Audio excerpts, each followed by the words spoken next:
Breaking Bad is a masterpiece, and when you go all the way back to the show's first episode, you can see hidden details and choices that are actually foreshadowing the entire story of the show. So, these are all the Easter eggs, references, and little things you might have missed in the pilot episode of Breaking Bad. Guys, we listened to interviews with Breaking Bad creator Vince Gilligan, we read books on the show, and we combed through the series to give you the definitive breakdown of this pilot episode. There are so many hidden details that make much more sense when you've seen the series all the way through, and I cannot wait to talk to you guys about this show. There will be spoilers ahead. Please, please just hear me out, please. So thanks all of you for watching this video, and if you're a fan of Breaking Bad, then you might like this Breaking Bad inspired parody merch at our merch store, which is the best way to directly support our channel. We have this I Am the One Who Knocks Ministry shirt, the Easy Cook Oven, and this ScreenCrush shirt. And fun fact, the elements used in this title are used to make VHS tapes, and the other element is primarily used for research purposes, fitting for what we do in this show. Shopping our merch store is the best way for you to directly support our channel, and we have a link in the description. So, this is the first shot of the series. It may not look like much, but these opening seconds establish a few important rules and themes for this world. First, look at the colors. We are seeing a perfect blue sky on top of the brown desert hills. Now, we made a whole video about this, but no color choice in Breaking Bad is ever accidental. Gilligan credits production designers Mark Freeborn, Rob Wilson King, and their costume designer Kathleen Del Toro for helping him to craft this world. But make no mistake, this was Gilligan's vision. They used a detailed color wheel detailing what every character wears and what every color means. In this opening shot, we see the blue sky, and blue in the show represents purity and escape. Skylar starts off the series wearing blue. She's named after the color of the sky, and it's also the color of the pure blue meth. While brown represents earth, stability, and strength. So this opening shot is showing us a world that is pure and at peace, until that natural landscape is broken by this striking image. A pair of pants float through the air. And this, by the way, this wasn't CGI. They just threw them up in the air over and over until they got this shot just right. Now, the way the air fills the legs, it looks like they're filled by some kind of invisible man who's been turned upside down. And essentially, that is who Walter White is at the start of this show. He's nobody, a henpecked middle-aged man whose life is about to be turned upside down. Fun fact actually, Walt's slacks reappear in the episode Ozymandias right here. Now, watching Breaking Bad again and seeing all these characters and their self-destructive bad habits reminded me of a pretty dark time in my own life. So there was a stretch of like 2 years where I was depressed and anxious every single day, and that made me constantly nauseous. So I would just consistently put eucalyptus cough drops and breath mints into my mouth, which you are not supposed to do for a variety of reasons. And then, and this is true by the way, I kept doing that for years because it was a gross oral fixation habit. I got headaches, stomach problems, it wore away. You know what? It's gross and you get the point. But now I replaced that bad, gross habit with a positive one by using Fume. They're the sponsor of this video. Is that a vape? No, this is not a vape. It's not electronic and it doesn't have pods filled with potentially harmful chemicals. Instead, it has these plant-based cores that are infused with natural flavors to create natural flavored air. I recently started crisp mint and it even freshens my breath. Yes, it smells very nice. Thank you. You see, Fume uses plants and behavioral science to help you trade out your negative habit for a positive one. It's perfect for a New Year's resolution if you're looking to change your life. Plus, it has adjustable airflow and is designed with these movable parts and magnets for fidgeting, also giving your fingers a lot to do, which is helpful for calming your anxiety. They also just launched the Fume Base. This is a sleek magnetic stand to rest your Fume on so you never lose track of it. Fume makes switching easy and even fun. They have thousands of 5-star reviews from their more than 150,000 customers who have used Fume to change their lives and switched when other solutions just didn't work. So head to tryfume.com/ScreenCrush and use the code ScreenCrush to get 10% off your Journey Pack today. The Journey Pack comes with your choice of 3 to 6 unique flavor cores and everything that you need to finally be free of your bad habit. That's tryfum.com and use the code ScreenCrush to save an additional 10% off on your order today. Now back to Breaking Bad. Now to talk about this episode and this show, we first have to talk about Vince Gilligan, the man who wrote and directed the pilot and created the series. Gilligan is a soft-spoken Southerner from Virginia. In fact, the term Breaking Bad is a Southern saying for when a law-abiding citizen falls to crime. Gilligan was also raised Catholic, and this became important for Breaking Bad because, even though Gilligan becomes an agnostic later in his life, you can see the influences of Catholicism all through this show, which we also made a video about. One of Gilligan's favorite quotes is, "I want to believe there's a heaven, but I can't not believe there's a hell." And that line is actually key to this show. Gilligan's worldview is that people who do bad things will someday be punished. His elevator pitch for for Breaking Bad was to, quote, to turn this character from Mr. Chips to Scarface. Now, Mr. Chips is from the 1939 and 1969 films Goodbye, Mr. Chips, about a mild-mannered schoolteacher. And of course, Scarface is a classic 1932 gangster movie about Al Capone, later reimagined by Brian De Palma and Oliver Stone in 1983. So, the show's stated arc was to take this guy, well, I'm certainly no chicken, and turn him into this guy. Say hello to my little friend. Gilligan told Vanity Fair that the show was born out of a phone conversation he had with a friend who asked him, what should we do next, cook meth out of an RV? And the image just wouldn't leave his mind. And even having a mission statement for a character over an entire series is a pretty bold move because the TV series doesn't know if it's going to be renewed at the end of every season, so Breaking Bad was always a leap of faith. So now let's break down this cold opening of Breaking Bad, maybe the greatest cold opening of any show ever. This is only 4 minutes long, but in those 4 minutes, this show establishes a world that would stay on television in one way or another for the next 16 years. Now, the cinematographer for the pilot, John Toll, was one of only 3 cinematographers to win 2 Oscars in a row. He won his for Braveheart and Legends of the Fall. He also filmed this, and this, and of course also that iconic shot of the pants. So, as soon as those empty pants hit the dirt road, the RV runs over them, and Gilligan does such a great job of creating questions for us here. Who is this man driving the RV? Why is he in his underwear and a gas mask? And who are the other unconscious people? One thing though is clear, even before we know this man's name, he is in over his head. As Walter looks around the RV, we see POV shots of Jesse and then Crazy 8 and Emilio, and this shot is actually one of the few CGI shots in the pilot. They had the actors hooked up to wires they had to scrub out digitally afterwards. Notice as Walter tries to keep the RV steady, the camera begins to jump cut, showing us inside his frantic state of mind. His gas mask falls up, and then we literally go into his point of view, seeing the world through a fogged up gas mask. Now, this is actually the first step to the show's amazing magic trick. We immediately root for this man, and we will still root for him for years, even after he has committed horrible crimes against his enemies and the people he loves. Finally, he emerges from the RV, which spills liquid out its door like it's vomiting. So this scene and Walt's choice of tidy whities is iconic. For one, we see this is not the underwear of a gangster. What are you wearing? And actually, Bryan Cranston was uncomfortable with wearing this kind of underwear because he used to wear tidy whities in the show Malcolm in the Middle, a comedy, and he didn't want people to think this show was a comedy. But actually, this costume is crucial for the show. They wanted to show Walter White when he was still pure and innocent, and as we'll see throughout the series, white is the color most often associated with innocence. So Walter White begins this show wearing white underwear, which they actually made to look like a baby's diaper to show that he is an innocent babe entering this new world of crime. Cranston was also the person who decided that Walter should have his mustache, and he wanted to give him a middle-aged punch to show that he's let himself go. When he records his messages on this old DV camera, there's a couple of moments that I want to highlight. One is his address, Negro Arroyo Lane, which in Spanish means black and blue, symbolic of how he's about to bruise, injure, and destroy his home life. But also, he takes a moment to compose himself so he doesn't cry on camera.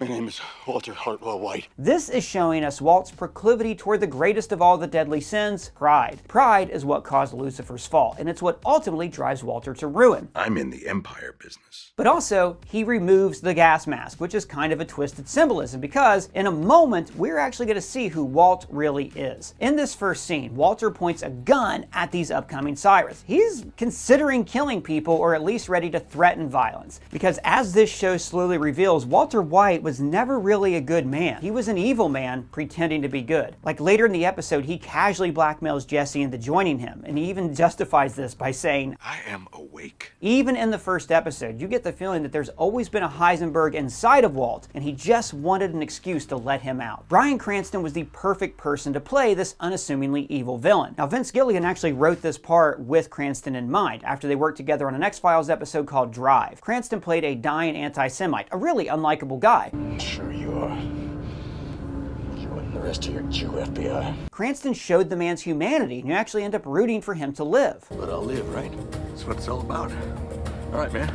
Let's do it. So going back to Gilligan's Catholic upbringing, there's this idea in Christianity that we are all tainted with original sin. So every human being is capable of doing horrible things. Cranston had a personal experience that he used to tap into this. Once, when he was in his 20s, he was being harassed by an ex-girlfriend, and he became so enraged that he had this vivid daydream. He told Hitflix, in my mind, I opened the door and I grabbed her by the hair and I smashed her head against the brick of his apartment over and over and over again. I envisioned that I killed her. Because I had that experience, I know that it's possible for everyone. I was dangerous at that moment. The meekest person among us, given the right circumstances, could become dangerous too. And Cranston told Rolling Stone, "We are all dangerous. We are all capable of inflicting harm on others." The reason Walter White feels so human throughout this series is because the actors and writers all found that darkness within themselves. So the show is always an expression of a possible truth that really is inside of us all. And then the cold open goes into the opening titles, and the incredible theme by David Porter, a protege of the composer Philip Glass. The score's steel drums open to give us this ominous, haunting feeling like we're building towards something terrible.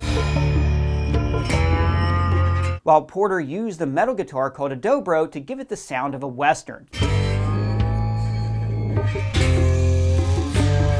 Gilligan would say many times throughout this series that he envisioned Breaking Bad as a modern Western story. And as we go on, we'll see that reflected in the show's cinematography. So then we go to Walter White's home a few weeks earlier on his 50th birthday. We see that this is a man who is just hitting his midlife crisis. In these hours, when he is alone, Walt kind of shows us who he really is. He's miserable. He does a small workout in a room that was probably intended to be his office. Note here that we see his plaque for work at Los Alamos that contributed to the Nobel Prize. Los Alamos is where they built the atomic bomb, and it's just 100 miles from Albuquerque where the show is filmed. So you kind of get this impression that this room was originally going to be Walt's home office, where he planned on furthering his work and becoming a big success. But now it's becoming a room for a baby that he and his wife did not plan for. Notice these boxes filled with his old things. Like, this is Walt's real life, slowly pushing away his dreams. For example, later in the episode, when Walt says he wants to go to the Mars exhibit, Skyler tells him that he needs to paint the baby's room instead. Visitor center has an exhibit on.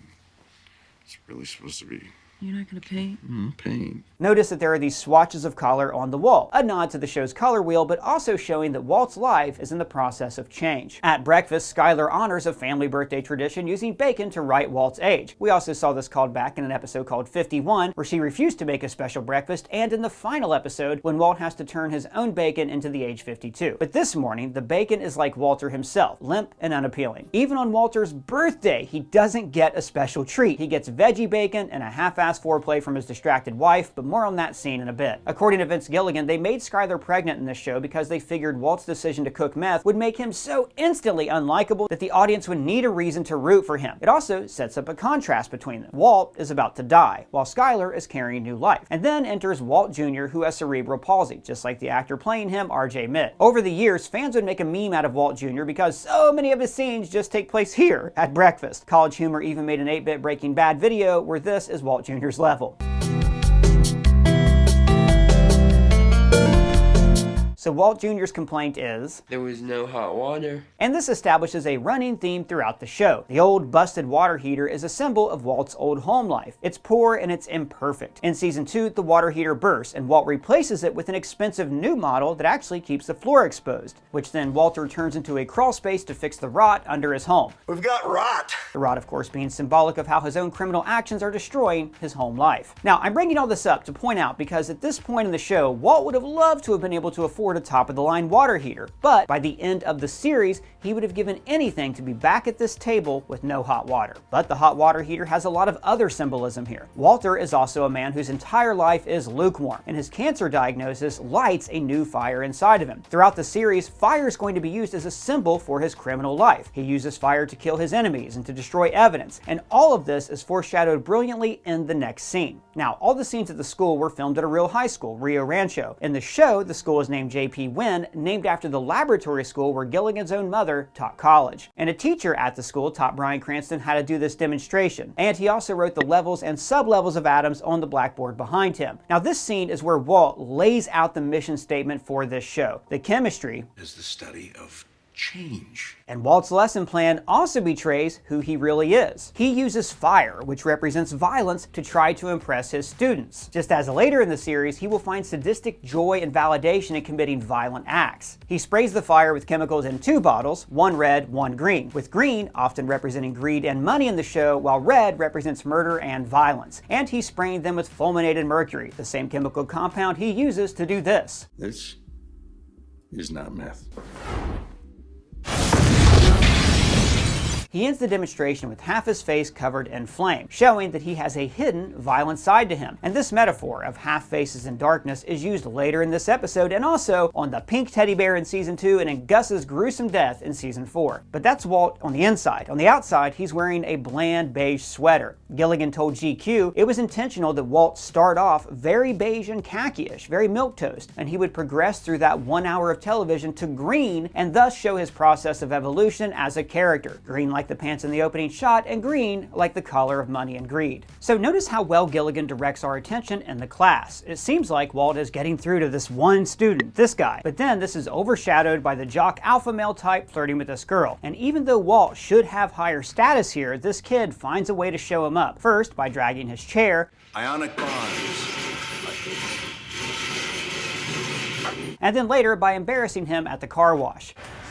Make those tires shine, huh? By the way, the original pilot script is a lot more graphic about this flirting, with the kid going to third base while Walt just does nothing about it. And then we go to Walter's second job working at the A1A car wash. Now this was partially based on Gilligan's mother, who always had a second job even though she was a teacher. And remember, this show's first season was released just before the Great Recession hit, when unemployment would spike well above 10%. So Walt's financial struggles and poor insurance resonated with many Americans. Walt, the MasterCard's the one we don't use. The entire show has actually been called an indictment of the American dream, showing how the only way a brilliant man like Walter White could get ahead was to become a criminal in an unequitable system. Notice again the use of the colors blue and white in the interior and exterior design of this car wash. White is the symbol of innocence, and blue often symbolizes sadness and emotion, because this is Walt's old sad life before he cooks meth. Now, this is actually a real car wash in Albuquerque called Octopus Car Wash, in case you were wondering if the set and logo design were accidental or intentional. It's also appropriate that Walt works in a car wash, because his job is to keep things clean. And as soon as he leaves the car wash job, his life starts to get dirty. Now, the actor who plays Bogdan, Marius Stan, is a real-life physicist who worked at Los Alamos. And yes, those are his real eyebrows. Bogdan makes Walt work late, making Walt late to his own birthday party, which is why Skylar told him, You get paid till 5,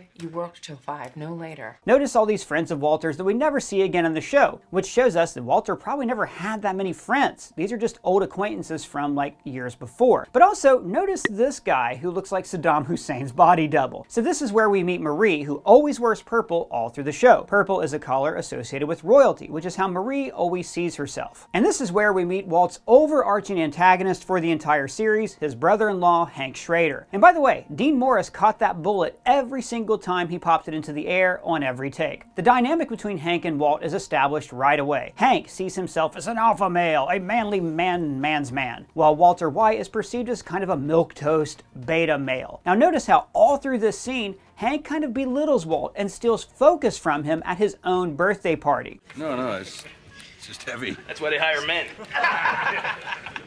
Or like when he forces Walt to hold the gun. Looks like Keith Richards with a glass of warm milk. There's even a subtle moment here that was actually Bryan Cranston's idea, where Hank casually steals Walt's beer to make a toast to Walt. And in the toast, Hank manages to diminish Walt's masculinity by mentioning how smart he is. You got a brain the size of Wisconsin. But we're not gonna hold that against you. And then Hank completely takes over the party when the news report of his drug bust is on the TV. Now there was actually a cool deleted scene that showed Walt giving a speech at his birthday party, but Hank interrupts by pulling up and playing the siren on his car. Hey! Happy birthday, you swinging! The party ends with a smash cut to all the decorations in the trash can, which is just depressing. It's showing that Walt's one special day of the year is ultimately just reduced to garbage, which is perfectly expressed in the next scene, which is the most depressing sex scene of all time. It makes me feel sad. Now, we really can't show you this scene because we get demonetized, but AMC also couldn't show this scene when they would air the episodes before 10 p.m., nor the shot of the topless woman that's later in the pilot. That's because they actually filmed this episode not knowing where it was going to air, and they thought HBO might be an option. So in this scene, Skylar's selling an item on an online auction because, you know, Walt is a poor provider and they need the money. So immediately, this is emasculating for him. This is so embarrassing. But then she is also way more interested in her eBay auction than she is in her husband as a sexual partner. Yes! 56! Oh. All Walt really wants here on his birthday is permission to go to a Mars rover exhibit on his next day off. It's just that I really need you to paint at some point. Now this scene really epitomizes how pathetic Walt's life was before his diagnosis. In fact, in the original pilot script, it was written that he pleasured himself in the bathroom first thing in the morning, which is maybe it felt a little too American Beauty and gross to them. A couple things to point out about this scene. It was filmed on a closed set, and it's all in one take. Now they actually did shoot coverage for this, but Anna Gunn and Bryan Cranston had such amazing timing that it worked perfectly as a single shot. And then we get to the day after Walt's birthday when he's hauling his first barrel of the show. So barrels occur all throughout the series, and they're always associated with meth and death. Walt and Jesse steal methylamine in a barrel. They dispose of bodies in barrels. Walt's money is placed in a barrel, and Walt is brought to New Hampshire in a tanker truck, which is essentially a large barrel. And here we see a barrel is present for the moment that Walt begins his descent into crime. He passes out watching this woman in a green dress. Now remember, green represents greed and money, and Walt begins the episode wearing beige, but then eventually ends it wearing green. And fun fact, this woman didn't actually have a driver's license, so they had a stunt driver in the car with her so he could pull the car away. But then they ended up editing out that shot. The EMT in the ambulance is played by Christopher Dempsey, and he actually went to high school with Anna Gunn because they both grew up in Santa Fe. Now Dempsey will go on to play a hospital technician and an ER doctor in this series. So maybe this was the same character progressing through the medical field parallel to Walt's journey into crime. How's that for me teeing up an episode arc for your character? The ambulance was never actually moving, by the way. They just had stagehands rocking back and forth from the outside. And they filmed this scene in the same desert where they shoot the RV scenes. However, we do have this shot, the exterior of the ambulance driving on a triple overpass. In the original pilot script, this overpass is used as a visual metaphor to show Walt's impending doom. The script says that it looms in front of him like the monolith in 2001: A Space Odyssey and describes Walt's car as being swallowed up by its dark shadow. Next, Walt is in the MRI machine, and notice how his face is in half shadow. Symbolism. Exactly. And then we go to Walt and the doctor, a scene that was actually filmed in a house in the same cul-de-sac as Crazy Eight's house that we see later in the episode. Walt fixates on a mustard stain. Interesting that it's not ketchup or relish, because yellow actually represents the meth trade in this show, as shown by Walt and Jesse's yellow hazmat suits, Jesse's yellow wardrobe, and the three stripes on the RV, red, green, and yellow. In other words, blood, money, and meth. Walt hears the diagnosis, but his immediate response is, You've got mustard on your...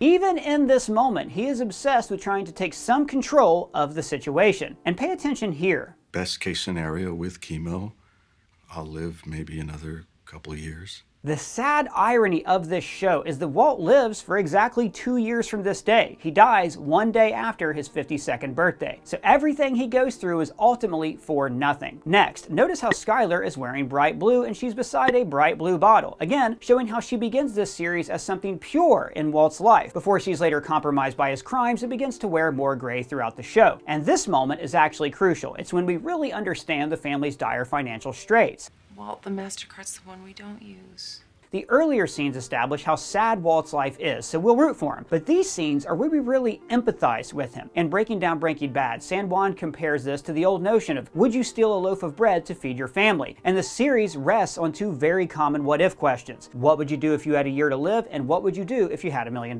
So all this frustration reaches a boiling point when Walter shows his temper for the first time. F*** you, Bogdan.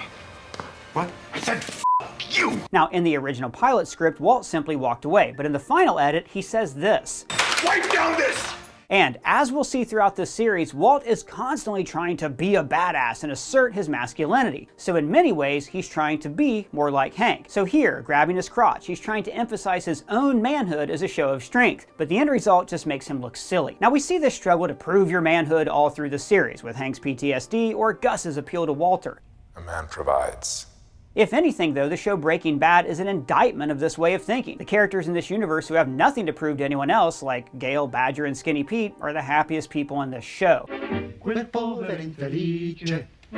And then we come to the decision. This is the first of many important scenes in Breaking Bad that take place beside a pool, and this is no accident. The Take did a great video about the pools in Breaking Bad, where they pointed out that swimming pools are seen normally as a sign of status or opulence, and throughout the show, the bigger the pool, the more rich someone is. But Breaking Bad subverts this trope by making sure that no one ever actually swims in a pool or enjoys using one. Right about Skylar that one time. Well, she tried to drown herself in the pool. She didn't enjoy it. You see, water is also associated as a symbol of our emotions. It's why so many horror movies show monsters rising from the depths of our subconscious. So always think of Walt's pool as reflecting Walt's emotions. In this scene, Walter is lighting matches and then throwing them into a pool, contaminating his emotions or contaminating his soul with these destroyed, burned up little sticks. But he's also noting the chemical reaction within the match. Maybe he's even thinking about how the match is burning away, like his own life. Plus, a match is lit with phosphorus, a key ingredient in making methamphetamine. In fact, as we see later in this episode, meth cooks often collect books of matches for the phosphorus. So this is the moment when Walt decides to cook meth for extra money. As Alan Sepinwall notes in his book Breaking Bad 101, this is when Walter himself becomes a match ready to be lit. And then we go to the raid, and this shot of Hank, Walt, and Steve Gomez in the car is actually the very first shot ever filmed in Breaking Bad. Now, it made sense that this would be one of the first scenes they filmed because oftentimes productions begin by filming the more complex, expensive scenes, so they know how much budget they're going to have to work with after that scene is shot. And actually, in the audio commentary, Dean Norris, the guy who plays Hank Schrader, said that he and Steve actor Stephen Michael Quezada became close friends and golfing buddies after shooting the pilot. Now, I think this really shows through this series with the easy chemistry they have with one another. Right here. Asshole. Notice how Walt's vest actually looks different from Steve and Hank's. It doesn't fit him right, and it just doesn't look as badass. It's another way of showing that Walt is out of place in this world. The vest is also an off-white collar, to show how Walt's initial innocence is slowly beginning to be corrupted. So they can't raid the house until the school bus passes by, and notice how there's no kids in the bus? That's because the production could not afford to fill it with extras or dummies. The SWAT team is made up of actual DEA agents with a couple stuntmen thrown in there for insurance purposes. And by the way, this is a real breaching maneuver that they use when they fire a kind of beanbag at the bottom of the door. Hank mentions their snitch, and in a couple episodes we find out that that snitch is actually Crazy 8. And actually, in an episode of Better Call Saul, we see that Saul Goodman was the person who made this deal for Crazy 8, where he decides to provide the DEA with information so he can stay out of jail. Remember that for later on. During the breach, Hank sings. Now that is Wagner's Ride of the Valkyries, and Hank is singing it here as an homage to this famous movie scene from Apocalypse Now.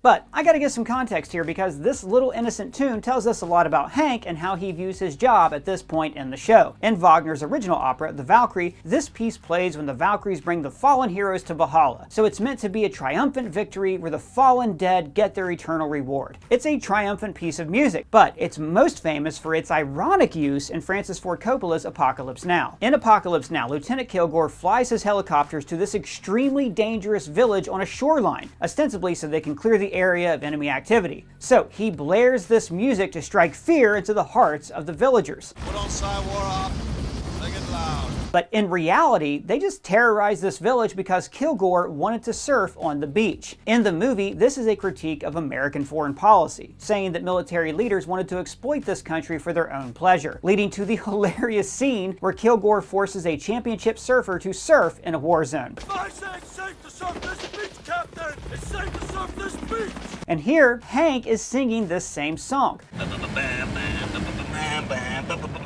totally unaware that Coppola's original intent was ironic. Hank just thinks that this is a badass tune to play while you're cracking skulls. The Western District way, sir. See, Hank spends the entire series trying to prove that he's a real man, a badass, when actually, he's more suited to life behind a desk, more analytical work. Like maybe this guy. I mean, what do we know about Gustavo Fring? He's actually the inverse of Walt, who begins the show behind a desk but ends up being a feared criminal mastermind, whereas Hank starts off on the street and ends up behind a desk. Well, mostly ends up behind a desk. And then we finally meet Aaron Paul's Jason Pinkman, who is actually named Dupree in the original pilot script. Now, that name change is significant because it really shows how much Gilligan and his team started to associate each character with colors. Walter White, Elliot Schwartz, and Jesse Pinkman. So in this series, pink often represents youth, naivety, naivete and tragedy. For instance, look at Walt's bright pink sweater during the midair collision in season 2. But Jesse doesn't wear pink. No, Jesse doesn't wear pink, but he's represented by the color pink. So think about it. He is a young guy. He's barely old enough to rent a car, so he checks youth. He's childlike and innocent. But his story is also a tragedy. I mean, he loses almost everyone he loves. And by the way, in this scene, when he falls, Bryan Cranston was actually startled. And here we see that Jesse has a license plate that advertises his criminal lifestyle. And in a couple episodes, we also get a glimpse of his hilarious website.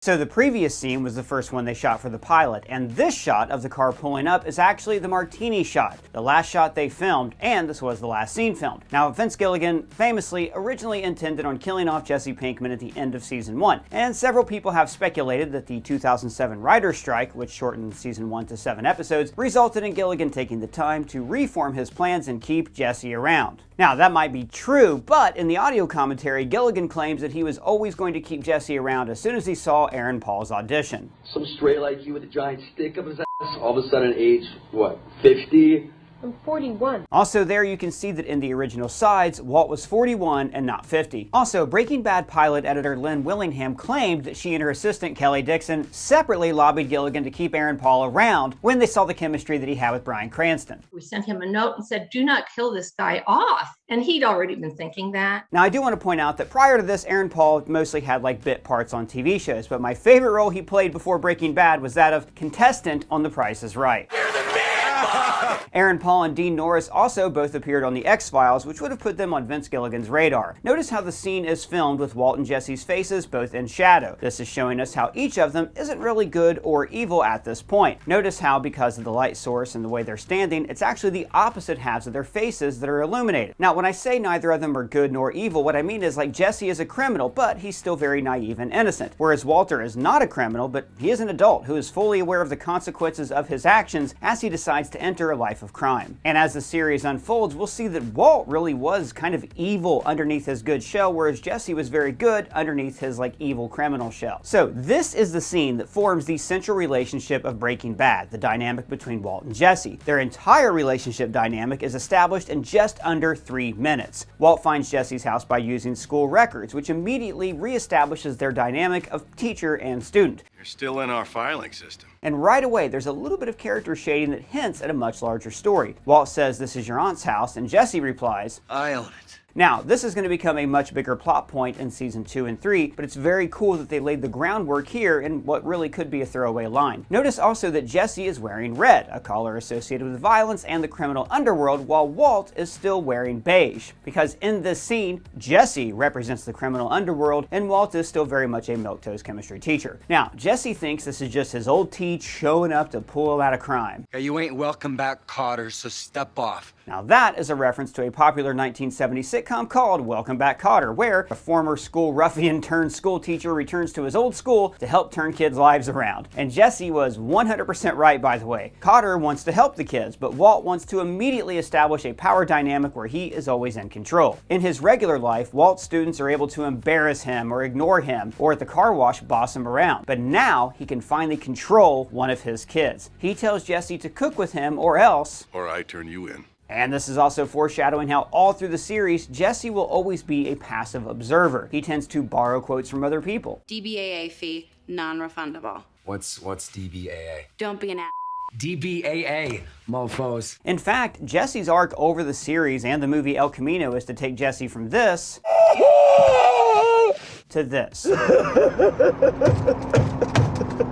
And then we cut to a really important scene in this pilot that people overlook. Marie and Skylar just wrapping up packages where we quickly see their dynamic. Marie criticizes Skylar's goal of selling short story selections, and when she offers to read her stories, she says, "If you ever want me to read anything, I could critique it for you." Because as we'll see throughout the series, Marie is somebody who is always very critical of other people's lives because she cannot fix her own. But this is also where Marie notices something is off with Walt. So what's up with Walt lately? He just seems quieter than usual. Planting a seed in Skylar's head for her to be suspicious of Walt's lies throughout seasons 1, 2, and 3. But mostly, I just love this little scene because it helps to establish that these are just ordinary people with ordinary dreams. Skylar wants to be a writer. She's trying to make ends meet. Without this like ground base, then Walt's journey throughout the entire series wouldn't have as much of an impact because we need to see Walt start off as a normal guy before he can do this. I am the one who knocks. And then we go to Walt raiding his own chemistry lab, and I think the music choice here is brilliant.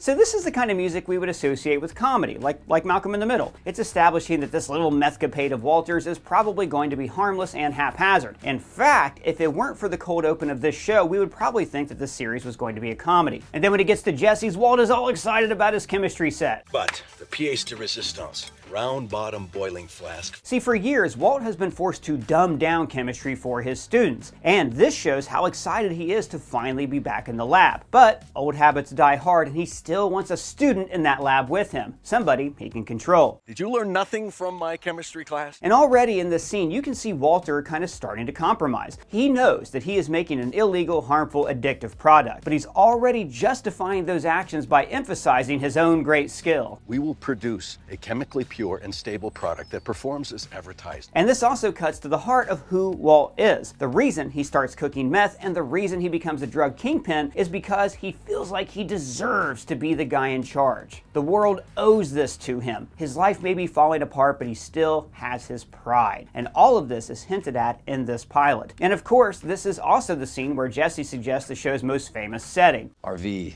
That's what you want. And this is also the first time that Walt and Jesse actually put their heads together and work on a solution to a problem. Well, like a Winnebago? Yeah. And then we go to Walt withdrawing his pension from Mesa Credit Union. Now, I've always thought that this was an institution related to Mesa Verde Bank, which we saw in the prequel series Better Call Saul. I don't want to get into spoilers because maybe you haven't seen that series, but in that show, Mesa Verde, long story short, runs into trouble regarding the copyright of their logo and name. So it would make sense if they changed the name to a much simpler Mesa Credit Union. Now, a few things to note about this scene. It is where Jesse invokes the title of the show. He's just gonna break bad? Which I always love. But it's also where Walt first hints at his real reason for turning to crime. I am awake. Now, as I said earlier, this series shows us that Walt was always a criminal man, and he was just waiting for an excuse. And now, with the cancer, he has nothing to lose. He gives Jesse all this money, and as we see in a later episode, Jesse blew it all in one night at the strip club, and then stole the RV from Combo's mom. Also, notice the plate cover on Jesse's vanity plate. Save a tree, eat a beaver. Because beavers are a semi-aquatic rodent that eats trees. Hilarious! That's right. And then we go to a scene that is bitterly ironic. Walt Jr. is trying on jeans at a store called Family First Clothing when Walt attacks this kid for making fun of him. This is not a real store. They actually shot this inside of a Holocaust museum in Albuquerque, and then they flipped the address numbers in post. So why is it called Family First Clothing? Well, this is a scene where Walt is finally able to indulge his latent violent impulses.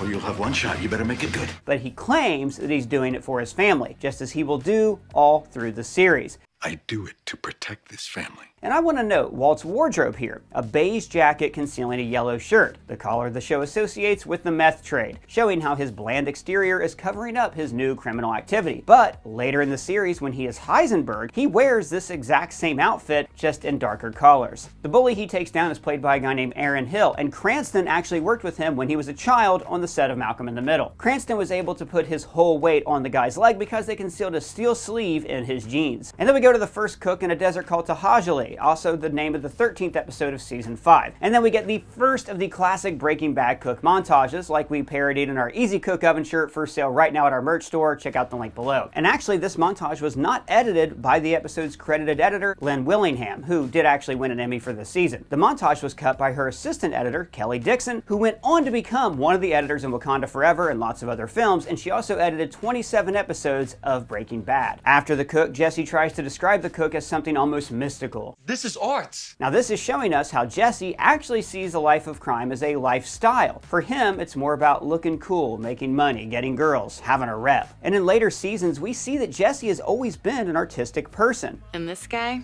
what's his superpower? That's Kanga, man. And cooking is a way for him to express his artistic side. When Jesse wants to use the product, Walt finally decides to draw his moral line. No, we only sell it, we don't use it. Now, in season 5, we see that Walt is a big fan of the movie Scarface. Say hello to my little friend.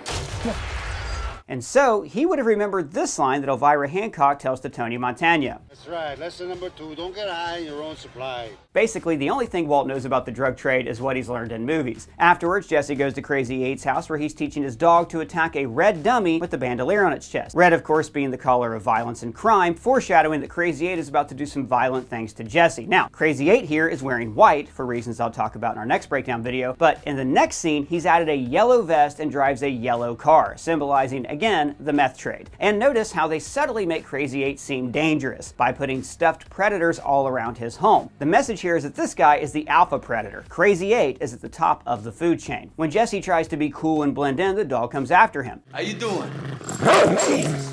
Now notice that Jesse is also wearing red, the same color as the dummy the dog is being trained to attack, showing that Jesse is his prey. And this is also a subtle sign that Jesse really doesn't belong in this world. When he brings Crazy 8 this pure meth, Jesse expects to be welcomed as some kind of meth hero, but instead, Crazy 8 flips the script and accuses him of snitching. He thinks maybe you dimed on him. Because actually, Crazy 8 was the DEA snitch and he's looking for a scapegoat. So then we go to the final act. Now note that Walt is wearing his tighty-whitey diaper with a green apron to show how his innocence is being minimized by his desire to make money. In fact, in 2023, that pair of underwear sold for $32,000. And then Jesse gets the first of many ass beatings he gets throughout the show.